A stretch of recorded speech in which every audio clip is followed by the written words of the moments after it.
All right, 7:39 now in the morning. Let's go to Janice.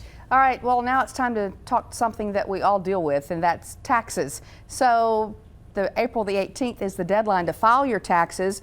So you may be thinking there's nothing I can do to help myself, but our next guest says you can. Stewart Welch is our expert here today, and he's here to tell us some of the things we can do. Good morning. Good morning, Janice. So you think during the year of those taxes is the only time you can help yourself, but yeah, you there's said still there are some things you can do. Most people, December 31st comes and goes, and they go, wow, it's whatever done. But there are actually a few things you can do. There's 6. Okay. We're only going to talk about 4. All right. So they need to go to your website for the details. Okay. Number 1, traditional IRA. This is your tax-deductible IRA. You have until April the 18th to still get this for 2015. And you can put in $5,500, get a tax deduction. If you're age 50 or older last year, you can put in an extra $1,000, so $6,500. Okay. Get a tax deduction, tax deferred. When it comes out at retirement, it's taxable as income. So you can do it now, but it goes for last year. Yep. Put it on this year's, on last year's tax return. The Okay. second thing is, there's some income limitations on that. We'll talk about that in just a minute. Okay. Roth IRA. So with a Roth IRA, again, you have till April 18th of this year to do for last year.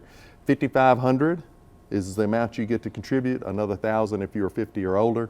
Don't get a tax deduction, but the money grows tax deferred, and when you take it out at retirement, it's tax free. Okay. Also, income tax limitations. So if you make too much money, you can't do those first 2 strategies. Okay.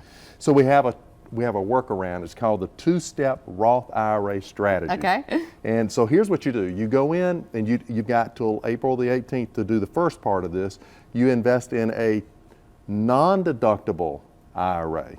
There are no income limitations on that. So you get the same $5,500 and $1,000, and then you immediately convert it to a Roth IRA. There's no limitations on Roth conversions. Okay. So 1 step, 2 steps. Little trickeration. There's a catch. Okay. If you already have some other IRAs, you have to, when you convert, you have to pro rata take part of that and report it as income. And there's a secret workaround for that we're going to put on your website.